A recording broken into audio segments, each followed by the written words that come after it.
Oh. I see you caught me trying to clean up this embarrassing mess. Well, there's reasons.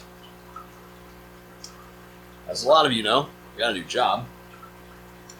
And I've been pretty busy. So I've kind of let this get out of hand. But instead of a normal aquarium 911 like we would probably do right now, and no, I don't have any particular lesson here other than I need to do a few things better. We could talk about some plant health, but I got some new plants, and I'm going to talk about where I got them and a few things about that experience. So I went to FishtoberFest this year. That was a couple weekends ago. Guppies, get off the algae. You're not leaving the tank with it. You dopes. The babies, not the smartest things in the world. The adults, probably even dumber. But I love them, so what do you do? And it was held at a different location this year. The Clackamas County Fairgrounds Event Center. Usually it's done at a hotel relatively close to the airport. And there's some really good positives, and from my perception of being there, some big negatives. So let's talk a little bit about that, because there's a number of different smaller fish conventions that are out and around right now. Some of them are extremely successful. Keystone Clash is probably the best example. Findig is another one that is up and coming and doing really, really well. And the club, who I happen to be friends with some of the members there, especially their current president, what's up, buddy? They're hosting AGA, which is pretty sweet. They were advertising that at FishtoberFest. Now, FishtoberFest is hosted and run by the Greater Portland Aquarium Society, or lovingly referred to as GUPPAS. And that means it's basically up to whoever the current club's leadership is to run what's going on. That may or may not be a good thing. I think in general they've made some interesting decisions over the years in favor of trying to make things more accessible to people. So it used to be a 2-day event. This year it was a 1-day event. And I can kind of understand from a perspective of making things a little cheaper, so that meant the table costs for the vendors were lower, and the entry fee is extremely cheap. I think it was $14. It is very, very cheap. It was such a negligible amount of money, I was like, yep, beep, I don't care. So in that regard, make it $20. Nobody cares if it's $20. Fishtoberfest next year, just do $20. Everybody will be fine with that. Maybe do kids for like $10. Kids for free. I don't know. You figure it out. Parents bring their kids. Just have the parents pay. Probably works out. Anyway. And by that change, it also meant that anybody who would come might be restricted, because maybe you'd have locals that wouldn't want to be there for Saturday because maybe they got something going on, college football, something like that. I'm just trying to spitball here, but the real killer, I think, and this is going to get into one of the things I really want to talk about, is this was also the same weekend as Aquashella LA. Now, granted, you can't exactly predict that Aquashella is just going to keep adding new location after new location, because apparently the people running those events have not made enough money and they need more. I may or may not have a small bias toward, kind of screwing over smaller events, but it feels like they tend to pick weekends where they know smaller events are happening when they expand out to another new one. But, maybe that's just me, having some kind of a conspiracy theory level head going on. Maybe not. I don't know. But that certainly hurt them, because I could tell based on the previous year, when it was at an airport hotel, there were less people.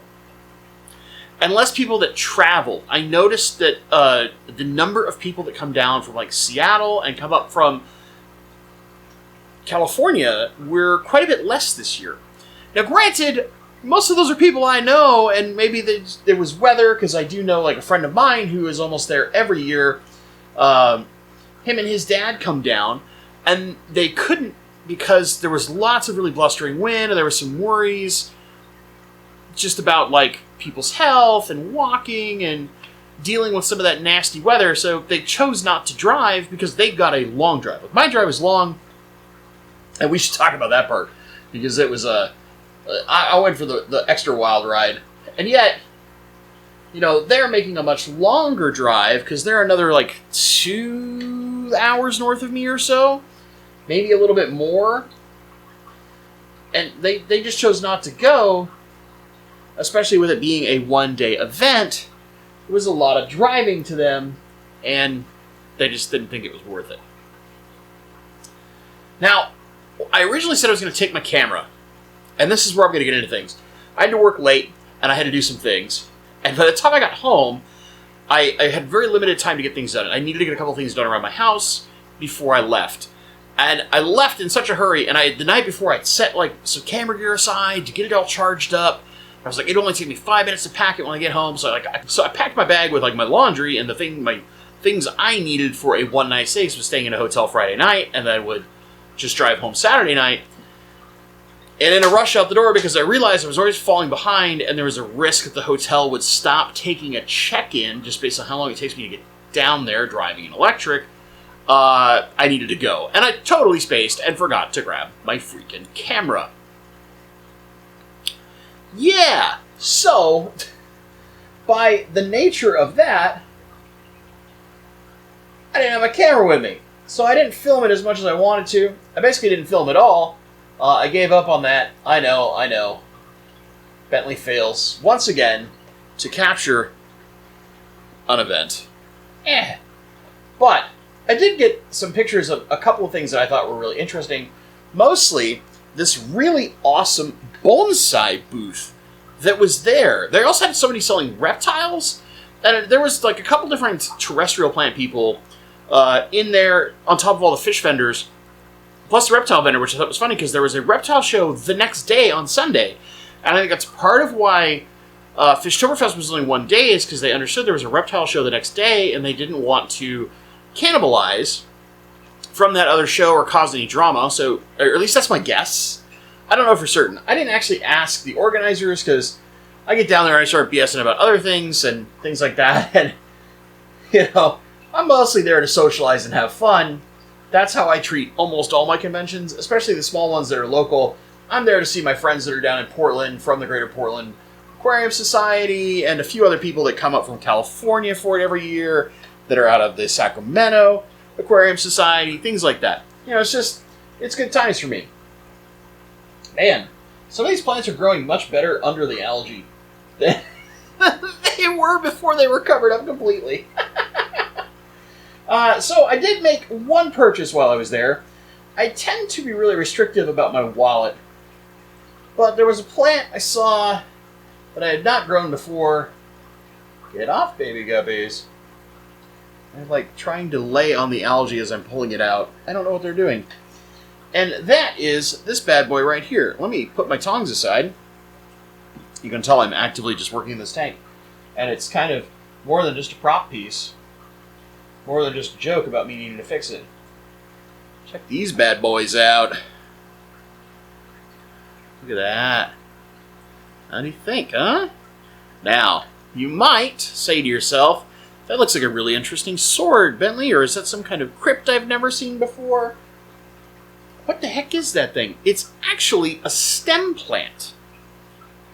Right? Now, let me look up the name, because the name recently changed. I know that Luke, you're going to kill me because I can't remember this for freaking 5 minutes because my brain's fried. I know you're watching, buddy. And it was really good to see you. Lysomachia is the name I'm forgetting, but the rest of it is parvifolia. It used to be under a different one, and that name will be on screen, but Lysomachia parvifolia is a really interesting stem. It grows typically kind of like a sword, And again, I'll pull this out so you can see the leafage. Let's see if we can get a different one maybe. Like this. I mean, they all grow pretty dense, which is nice. And a lot like a smaller sword, snails, get off. Right? So we've got this beautiful foliage here. And you can kind of see it looks kind of like a rosette. We've got some young foliage coming in. It comes like this, but eventually it will send up basically a little spike and start propagating. But for the most part, it grows out densely, but it'll grow a little spike. And while it kind of grows like a sword, it is technically a stem, and it basically grows up and creates a new one, and grows up and creates a new one, if you were to let it grow to size. Now, the cool thing is it doesn't need CO2. It just won't get quite as pinkish red as it is here. The person who was growing it was definitely using CO2 and very bright light, but it will have kind of a more reddish, dark green-brown tone to it. So a little bit of red, but more greens and browns without CO2. And it doesn't necessarily need super high light. You can give it medium-ish and even some low light, the grower was telling me. Now granted, this tank is probably about medium light, which is great for that. And frankly, some of the other plants we tried in here have not done so well. So I'm looking for something, and I'm going to split it because I bought them completely out, and you can see a bunch of it floating here, I bet. If I pull it all forward, he had 8 total plants. Gave me a deal on them. Because I just asked him, because he had 3 in the tank for his display tank, and I was like, is that all you got? And he said, no, I got a few more. And I said, okay, how many do you have? Because you know me. I can't do anything lightly. He's like, let me count. He's like, I've got 8 of them. Well, cool, what do you want for all 8? He gave me a pretty good deal. So I paid $45 for all of them, which is a pretty good deal because it's not a very common plant. And, you know, it takes a while to grow it. Look at all the cup. I don't know if you guys can see this because they're right at the top water, but they're literally, as I'm pushing my hand, they're trying to follow my hand to figure out what I'm doing. But I got that for this tank mostly because I wanted some extra foliage in here. Some of the crypts and stuff that I put in here just really haven't done all that well. And if we look back that way at the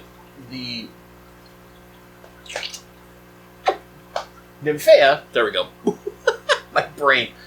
It's not doing super healthy, but I've been really busy and I've kind of neglected some of my natural fertilizer regimes.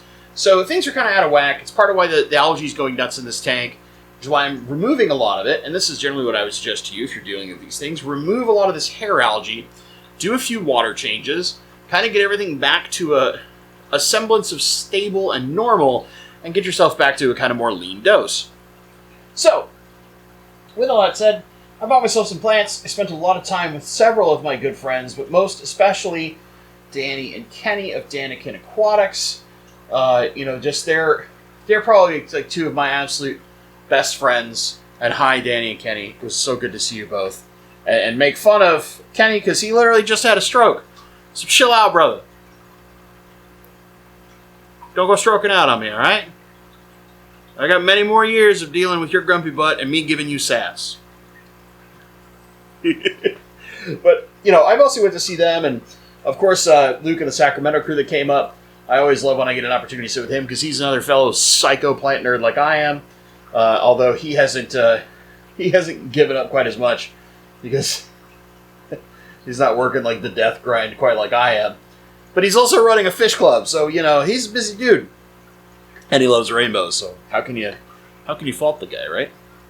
But yeah, so that and Master Breeder Dean was in town, had a few members from my club that came in that was nice to talk to them at a not club event, and for us to talk about other things. It was just good times. It was good times. But the big problem is because they changed things and they made it one day and a couple other things were going on, attendance felt really low. I mean, really low. And I don't know the official numbers. I'm sure that some of the folks who watch regularly that are from Guppus or the leadership that were running things will get back to me and probably give me a better indication because I also wasn't there the entire time until they closed. But I was there for most of the afternoon. I just needed to get on the road. So I got into town into Oregon City, for those who are curious, in my hotel there, at 1:30 in the morning. I probably was asleep about 2 after checking in, and I woke up at 5:30 in the morning to get going.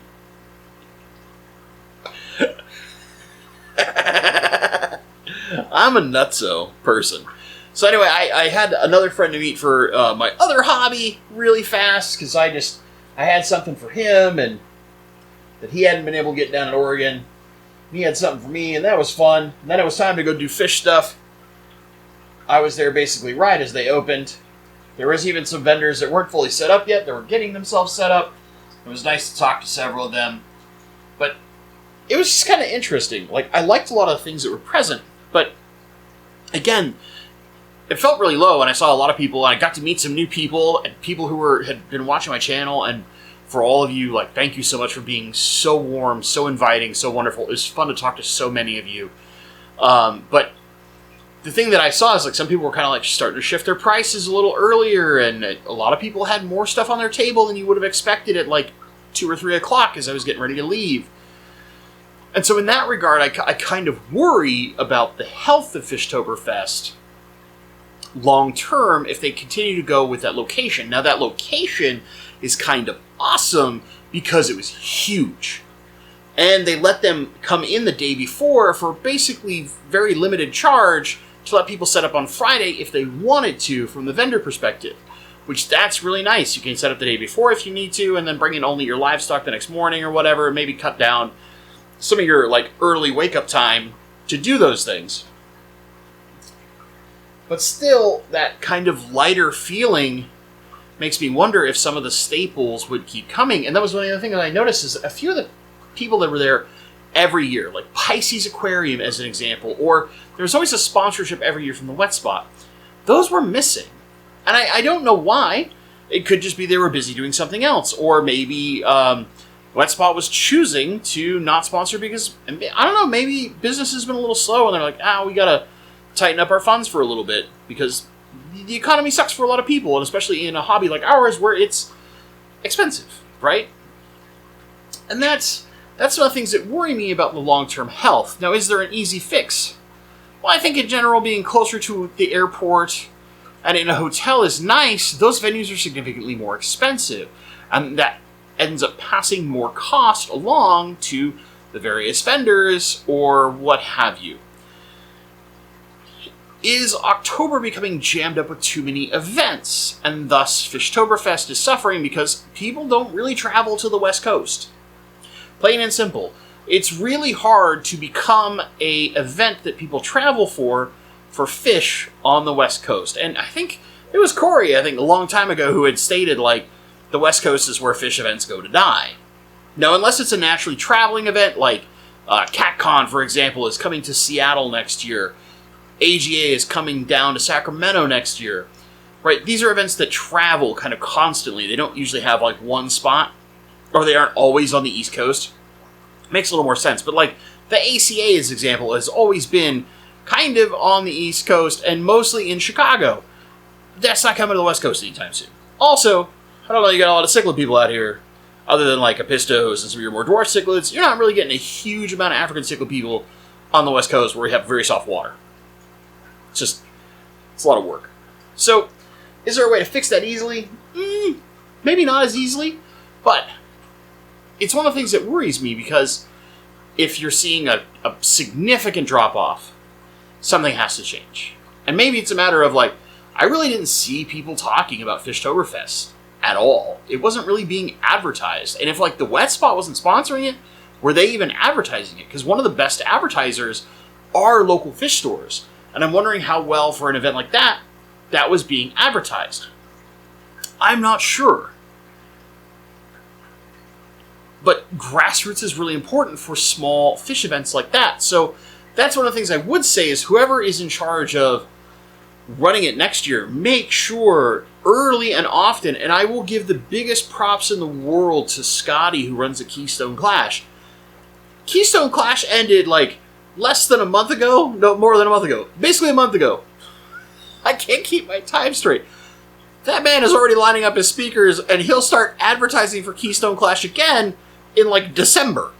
The man is on it. He is religious in his scheduling and relentless in his advertising and marketing for that event. And it's part of why that event has grown every single year. It is becoming bigger and bigger.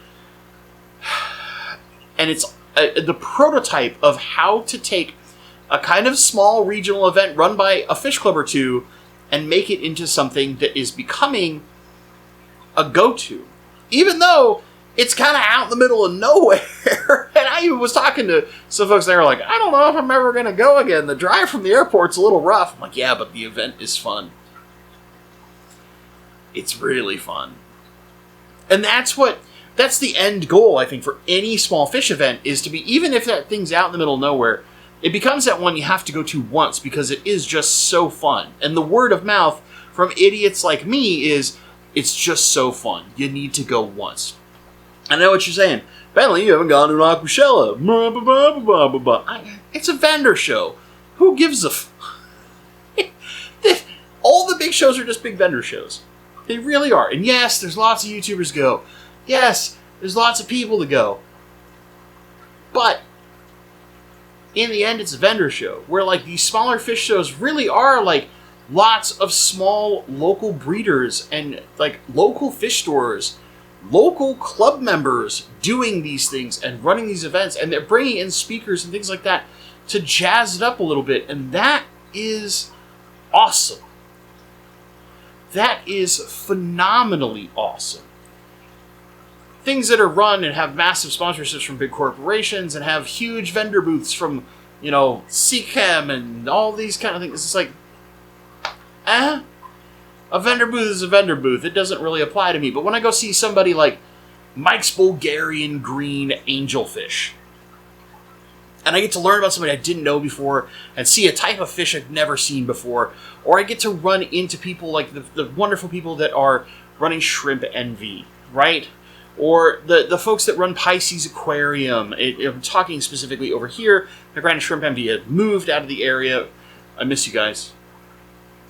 Robin and Rhea, I miss you guys. But, like, you know, those kind of people that have these small businesses that are wonderful and start going to shows. I can think of people like my friends from Shrimpy Business as an example.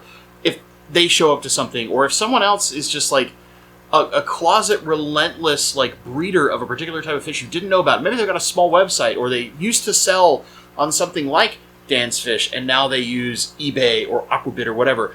But now you get to meet them in person and realize, like, this person, if I ever want X, Corridors or whatever, I need to go to this person, right? You're going to meet those people at those kind of shows. Like a Keystone Clash, like a FishtoberFest. These smaller events that have much more local or semi-local small businesses. And that is part of the appeal and the allure to me of what makes those small shows special and interesting. And I don't know about you, but I just like that stuff. So, I went to FishtoberFest. I got a new plant. I'm trying to clean up this mess. What are your thoughts? Did you go? Were you at a different event? Was it fun? Was it amazing? What is the last major thing in your fish world, whether it was a swap, maybe with the Quad City Fish Swap, that crazy, crazy thing. You know, whatever it is, tell me what it was you went to recently. I want to hear in the comments down below. What made it special? Why is it something someone needs to go to? Or why are you going again? If you've enjoyed this very informal cluster of a video, give it a like. If you're not subscribed, consider subscribing. We've got an entire series called Aquarium 911 where I help people with their fish tank problems. I do all sorts of other things. We've got a full review of the Fruval Aquasky 3, which is sitting right here, and over on this tank here, coming very, very soon, along with, inevitably, an ultimate guide. I'm still toying with settings, and as you can see by this algae mess, I haven't perfected them yet, but I'm working on it. As always, my friends, thank you so much for watching, and stay awesome.